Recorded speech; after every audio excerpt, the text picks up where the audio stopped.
तो फाइनली ढूंढ लिया आपने। हाँ, मुझे उम्मीद थी आप ढूंढ लोगे। आज की इस वीडियो के अंदर मैं आपको बताऊंगा कक्षा 6 हिंदी वसंत भाग 1 और उसका हम पाठ नंबर 2 पढ़ रहे हैं। पाठ का नाम है बचपन। आज के इस वीडियो के अंदर आपको जो है इसका पूरा डिटेल के साथ में एक्सप्लेनेशन देखने को मिलेगा। चलो शुरू करते हैं। मैं हूं अजय और आप देख रहे हैं CCL क्लास। अब यहाँ पे जो है मैं पूरे के पूरे पाठ को पढ़ने वाला हूँ, साथ में कुछ चीज़ें होती है एक्सप्लेन करने की, तो वो मैं आपको साथ के साथ एक्सप्लेन करता चलूँगा। वीडियो लंबी होगी लेकिन सारे जो भी प्रश्न उत्तर है, अगर आपने ये वीडियो देख ली पूरी तो सारे प्रश्न उत्तर आप बहुत ही आसानी के साथ में कर पाओगे।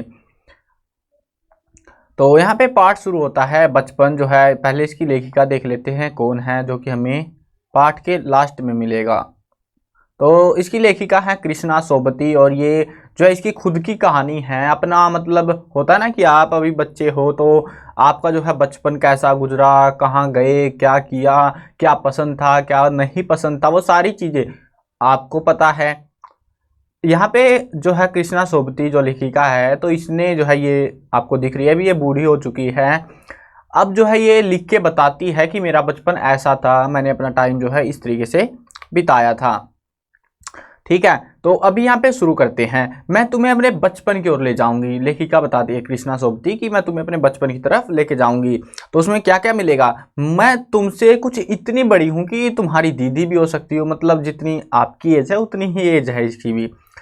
तुम्हारी नानी भी, मतलब अब तो बड़ी हो गई है ना, तुम्हारी नानी भी हो सकती हूँ, बड़ी बुआ भी, बड़ी मौसी भी, जो कहना कह लो। परिवार में लोग मुझे जीजी कहकर पुकारते थे। बहुत ही इंपॉर्टेंट पॉइंट है कि परिवार MCQ अगर आता है आपके एग्जाम्स में तो पूछेंगे कि परिवार में जो है कृष्णा सोबती को बचपन वाले पाठ में से जो कृष्णा सोबती है उस पाठ में लेखिका को क्या कहकर पुकारा जाता था?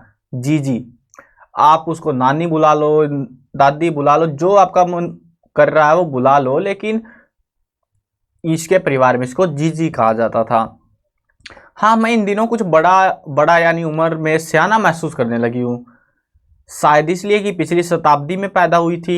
मैंने पढ़ने ओढ़ने में भी काफ़ी बदलाव आए हैं। पहले मैं रंग बिरंगे कपड़े पहना करती थी, पहले मैं रंग बिरंगे कपड़े पहनती रही हूँ। नीला, जामुनी, ग्रे, काला, सलेटी, चॉकलेटी, जो भी था, देखो ये कलर हैं जिन कलर के ये कपड़े पहनती थी। अब ये चीज़ें पूछी नहीं जाती, लेकिन हाँ आपको पता होना चाहिए इन चीज़ों के बारे में। इसीलिए मैं बोल रहा हूँ जो आपकी पूरी बुक है सबसे मतलब अगर आपको समझने वाला चैप्टर है ना तो वो यही है। इसमें से ही याद करना पड़ेगा ज़्यादातर, क्योंकि इसमें थोड़ा सा पॉइंट और डिटेल्स ज़्यादा है। देखो यहाँ पे जो है ये कपड़े पहनती थी जैसे आप पहनते हो नॉर्मली अपनी लाइफ में, नीला, जामुनी, ग्रे, काला, चॉकलेटी, मतलब डार्क कलर इसको ज़्यादा पसंद है। जो भी डार्क कलर्स होते हैं वो पसंद है इसको। अब मन कुछ ऐसा करता है कि सफ़ेद पहन लो, कुछ नहीं, झमेला ख़त्म, सफ़ेद पहनो। गहरे नहीं, हल्के। देखो इसने एक्सप्लेनेशन दिया है ना हमको कि गहरे नहीं चाहिए अब मेरे को, पहले गहरे रंग पसंद थे इसको, जैसे नीला, जामुनी, ग्रे, काला, चॉकलेटी, सारे के सारे गहरे रंग होते हैं, मतलब जिनमें थोड़ा थोड़ा सा कालापन सा झलकता है। लेकिन अब इसको ऐसा मन करता सफ़ेद पहनो, इसको गहरे रंग पसंद नहीं रहे। मैंने पिछले दशकों में तरह तरह की पोशाकें पहनी हैं। पहले फ्रॉक पहना, फिर निक्कर तो आपने पहनी होगी, निक्कर वोकर, स्कर्ट, लहंगे, गरारे, और अब चूड़ीदार और घेरदार कुर्ते।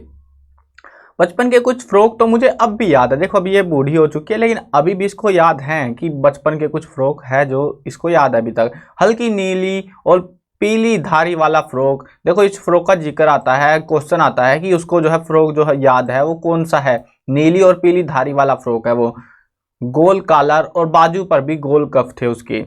एक हल्की गुलाबी रंग का बारीक चुनटों वाला घेरदार फ्रॉक भी उसको याद है, नीचे गुलाबी रंग की फ्रिल लगी हुई थी उसके ऊपर। उन दिनों फ्रॉक के ऊपर की जेब में रुमाल और बालों में इतराते रंग बिरंगे रिबन का चलन था। लेमन कलर का बड़े प्लेटों वाला गर्म फ्रॉक जिसके नीचे फर टंगी थी, फर होता है जो बाल से टाइप का होता है शायद, मेरे जहाँ तक मेरे को आइडिया है वो डिज़ाइन होता है कि आपने देखा होगा बहुत सारे फ्रॉक्स के अंदर, तो उसी के बारे में बता रही है। दो ट्यूनिक भी याद हैं, एक चॉकलेटी रंग का और एक अंदर की कोटी प्याजी, दूसरा ग्रे और उसके साथ सफ़ेद कोटी, ये इसको याद है अभी भी। मुझे अपने मोजे और स्टोकिंग भी याद है, मोजे भी याद है भाई इसको, तो आपको याद रहेंगे अगर आप बूढ़े हो जाओगे, नहीं, मुझे तो नहीं लगता, याद रखोगे आप। बचपन में हमें अपने मोजे खुद धोने पड़ते थे, वह नौकर या नौकरानी को नहीं दिए जा सकते थे। इसकी सख्त मनाही थी, अपने मोजे खुद धोती थी ये। हम बच्चे इतवार की सुबह इसी में लगते, धो लेने के बाद अपने जूते पॉलिश करके चमकाते। जब जूते कपड़े या ब्रश में से रगड़ते तो पॉलिश की चमक उभरने लगती। सरवर, मुझे आज भी बूट पॉलिश करना अच्छा लगता है। हालांकि अब नई नई किस्म के शू आ चुके हैं, कहना होगा कि ये पहले से कहीं ज़्यादा आरामदेह है। देखो पहले क्या था ना, अब तो आप मतलब आपकी जो एज है, ये जो ज़माना चल रहा है अभी फ़िलहाल के टाइम में, तो यहाँ पे अच्छे जूते आ गए हैं कंफर्टेबल, जिनमें मज़ा आता है पहनने में। पहले ऐसा नहीं था, पहले बिल्कुल कपड़ा सा देते थे और जो कि टांगों को चुभता भी था, जिससे आपकी स्किन कट जाती थी। बहुत ही मतलब टफ कपड़ा था उन जूतों का। तो शायद उन्हीं का जिक्र होगा, देखते हैं। उनके ऊपर पॉलिश की जाती थी। आजकल तो पॉलिश वाले जूते इस्तेमाल ही बहुत कम किए जाते हैं, ये चीज़ आपको पता होनी चाहिए। और पॉलिश वाले में भी अंदर जो है कपड़ा आने लगा, ताकि आपको जो है मतलब चोट वोट ना मार दे वो। हालांकि अब नहीं, ये तो हो गया हमारा। हाँ, यहाँ पे कहना होगा कि ये पहले से कहीं आरामदेह है। हमें जब नए जूते मिलते, उनके साथ ही छालों का इलाज शुरू हो जाता। मतलब नया जूता पहनना है मतलब छाले आएंगे ही आएंगे। जब कभी लंबी सैर पर निकलते अपने साथ रुई जरूर रखते। जूता लगा तो रुई मोजे के अंदर, जहाँ पे मतलब ऐसा होता है ना, जैसे आपने अगर कभी टाइट शू पहना हो जो बहुत ही टाइट पड़ता है पैर के अंदर, तो आपने उसको देखा होगा जहाँ पे मतलब वो थोड़ा सा भी मूव करता है पैर पीछे की साइड से, तो वो जो है उसको छील देता है आपकी खाल को, वहाँ पे लाल लाल हो जाती है। उसके बाद में कई बार तो क्या होता है, खून भी निकलना शुरू हो जाता है उससे। तो इसीलिए ये रुई रखती थी अपने साथ में, क्योंकि इसको पता था कि नया जूता है तो लंबी सैर है, रुई चाहिए होगी जरूर से।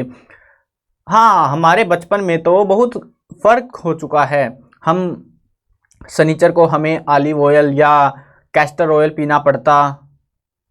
यह एक मुश्किल काम था। शनिचर को सुबह से ही नाक में इसकी गंध आने लगती। छोटे शीशे के गिलास जिन पर ठीक खुराक के लिए बड़े निशान पड़े रहते, उन्हें देखते ही मितली होने लगती। मुझे आज भी लगता है कि अगर हम ना पीते तो वह शनिवारी दवा, शनिवार की बात हो रही है कि हर शनिवार को हमें बदबू आने लगती कि हाँ आज तो ये कड़वी दवाई पीनी है। जैसे आपको भी होता होगा, अगर वैसे आजकल पिलाते नहीं है ऐसी कुछ दवाइयाँ वगैरह।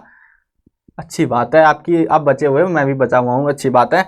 तो हमसे पहले की है ये तो यार। अब उस टाइम पे होता था, बीमारियाँ वगैरह बहुत ज़्यादा थी, इलाज थे नहीं, तो इस वजह से ऐसा होता था कि हर शनिवार को दवाइयाँ पिलानी पड़ती थी, कड़वे काढ़े पिलाए जाते थे इनको। और उन पे भी जो है मीटर बना होता था कि हाँ इतना छोटी घुट्टी बड़ी घुट्टी ऐसे दी जाएगी इनको। अब देखते हैं आगे। मुझे आज भी लगता है कि अगर हम ना पीते शनिवारी दवा तो कुछ ज़्यादा बिगड़ने वाला था नहीं, सेहत फिर भी ठीक ही रहती, लेकिन पिला देंगे भाई घर वाले। तुम्हें बताऊंगी कि हमारे समय और तुम्हारे समय में कितनी दूरी हो चुकी है। मतलब ये अब बूढ़ी हो चुकी है, तो अब मान के चलो कि 100 साल पहले की 1900 की बात है। और अब उस टाइम पे ना तो डिवाइस था, अब तो आप वीडियो देख रहे हो फ़ोन के अंदर, या हो सकता है लैपटॉप के अंदर, कंप्यूटर के अंदर, कहीं भी देख रहे होगे। बट हाँ, पहले ऐसा नहीं था, पहले फ़ोन वोन तो था नहीं मज़े लेने के लिए भी। आप आगे देखेंगे क्या करती थी ये। तो मैं बताऊंगी कि हमारे समय और तुम्हारे समय में काफ़ी दूरी हो चुकी है। यहाँ तक कि बचपन की दिलचस्पियाँ भी बदल गई हैं। आज आपको क्या पसंद है? क्या आपको खेलना पसंद है? क्रिकेट विकेट छोड़ो यार, ये गलत बात है। क्या आपको मोबाइल पे गेम खेलना पसंद है? कौन सा गेम खेलते हो मुझे कमेंट में बताना। फ्री फायर, पबजी, या फिर कोई छोटा गेम है टेम्पल रन टाइप। बट हाँ, पहले इसके ज़माने में ऐसा नहीं था। इसके ज़माने में फ़ोन ही नहीं था, तो कुछ और ही खेलेगी। देखते हैं क्या आप करती थी, कैसे टाइम पास करती थी अपना। याद रहे उन दिनों कुछ घरों में ग्रामोफोन थे। ग्रामोफोन आपने सुने होंगे। रेडियो, देखो ग्रामोफोन नहीं भी समझ में आता, कोई बात नहीं, रेडियो सुना होगा। मैं बता दूंगा ग्रामोफोन क्या होते हैं। रेडियो और टेलीविज़न नहीं थे। कुछ घरों में ग्रामोफोन थे, रेडियो टेलीविज़न भी नहीं थे। ना टेलीविज़न आपके पास में, आजकल तो जो है एलईडी आ गई है, एलसीडी मतलब, तो जिसके अंदर जो है आप बिल्कुल पतली सी होती है, 90% घरों में वही लगी होती है। अब जो है उस टाइम पे ना तो रेडियो थी, रेडियो होती है जैसे आपने मोबाइल में, और आजकल तो इसका भी चलन खत्म हो गया है। वो बटन आते थे तो उनको घुमाते और उसमें से आवाज़ आती, उसमें ही खुश हो जाते, वो भी नहीं थी। इतनी पुराना ज़माना था, टेलीविज़न नहीं था, सिर्फ थे तो क्या, ग्रामोफोन थे। और उन ग्रामोफोन का कुछ काम नहीं था, सिर्फ इधर से उधर थोड़े बहुत बातचीत करने के लिए थे। वो भी वो होते हैं ना, वो पहले ट्र ट्र ट्र ट्र, वो देखे होंगे पुरानी फिल्मों के अंदर, वो वाला सीन है ये। हमारे बचपन की कुल्फ़ी आइसक्रीम हो गई है, कचौड़ी समोसा पेटीज में बदल गया।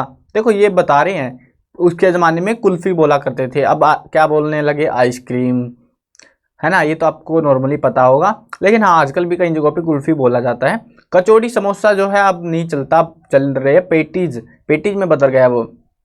शहतूत और फालसे और खसखस के शरबत कोक पेप्सी में बदल गए। ये होते हैं, देखो शहतूत जो है अब मेरे को पता है, मैं एक्सप्लेनेशन नहीं कर सकता, ये जो है पेड़ियों पर लगता है, जिनको पता होगा कमेंट में जरूर से बताना। तो शहतूत का पता होगा, खाया जाता है, ये छोटा सा होता है।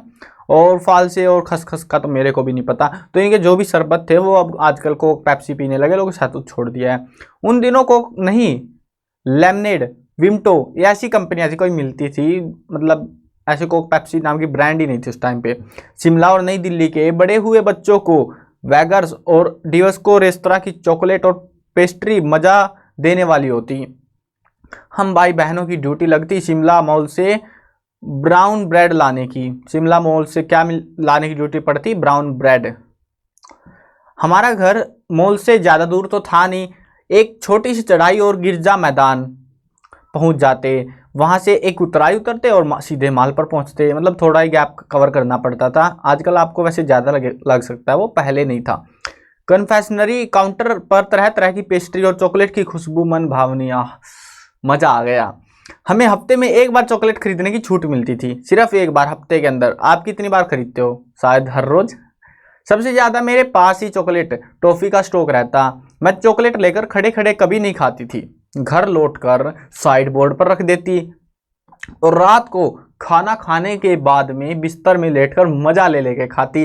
क्योंकि देखो हफ्ते में एक मिलनी है, मज़े लेके खाओ या फिर उधर 1 मिनट में ख़त्म करके भागाओ। तो ये घर लाती, आराम से लेटती, खाना पीना खाती आराम से, ताकि सुबह तक उसकी जो है महक रहे, शायद इस चक्कर में।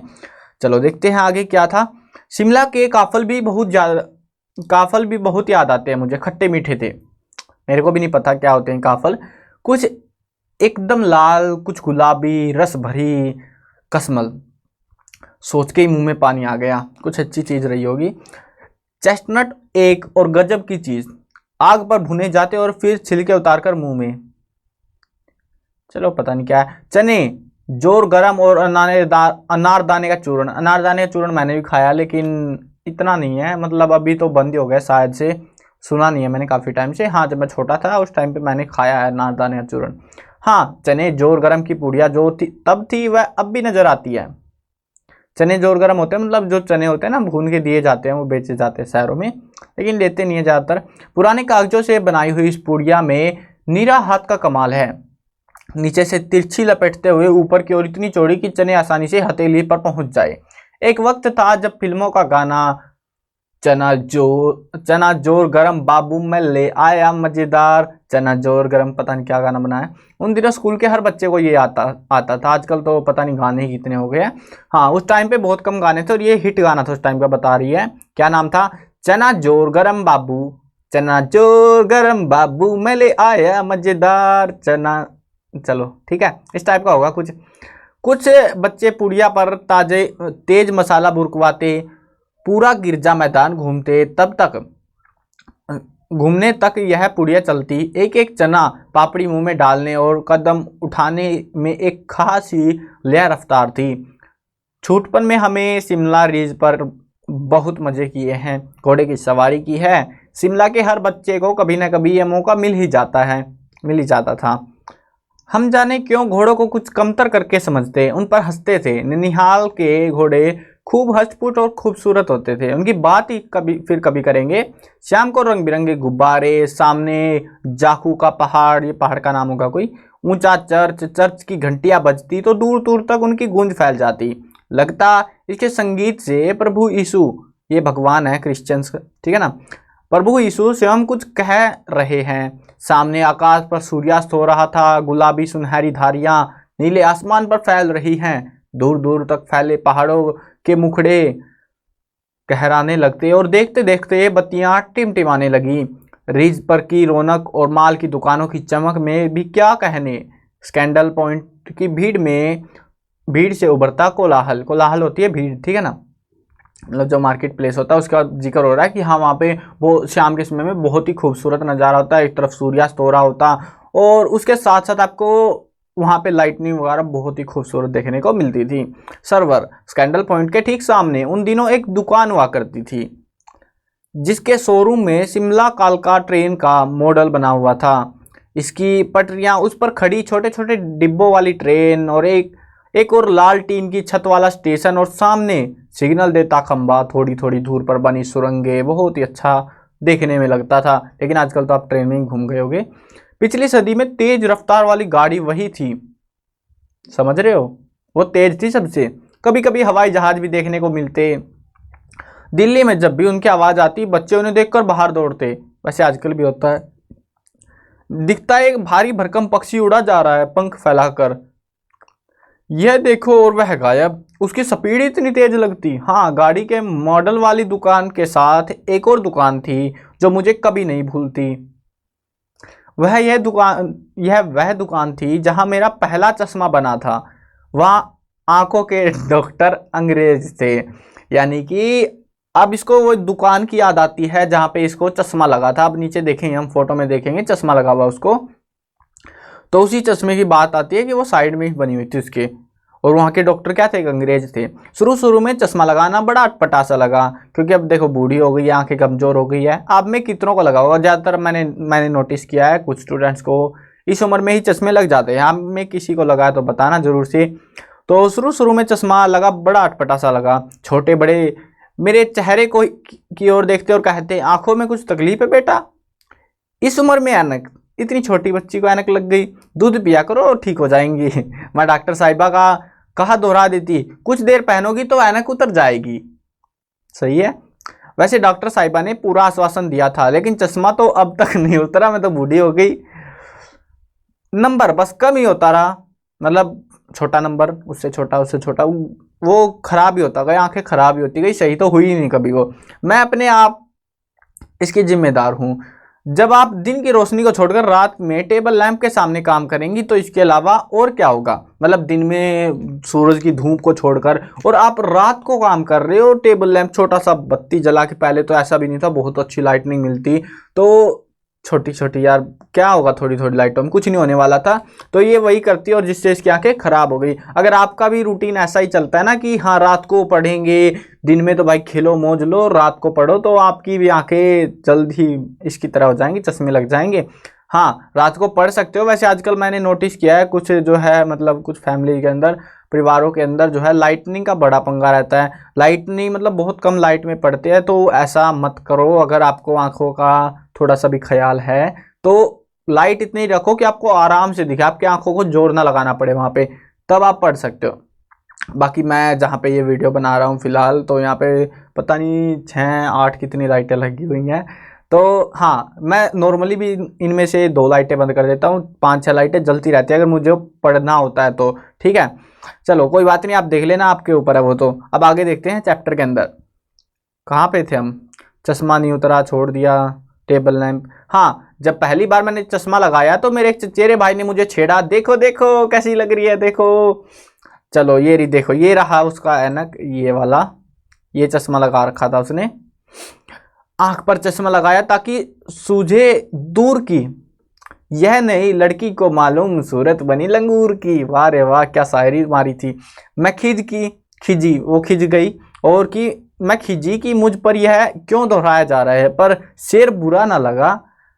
जब वह चाय पीकर चले गए तो मैं अपने कमरे में जाकर आईने के सामने खड़ी हो गई। कई बार अपने आप को देखा, ऐनक उतारी फिर पहनी, फिर उतारी फिर पहनी, देखती रही ये सूरत बनी लंगूर की। नहीं, हाँ, सूरत बनी लंगूर की।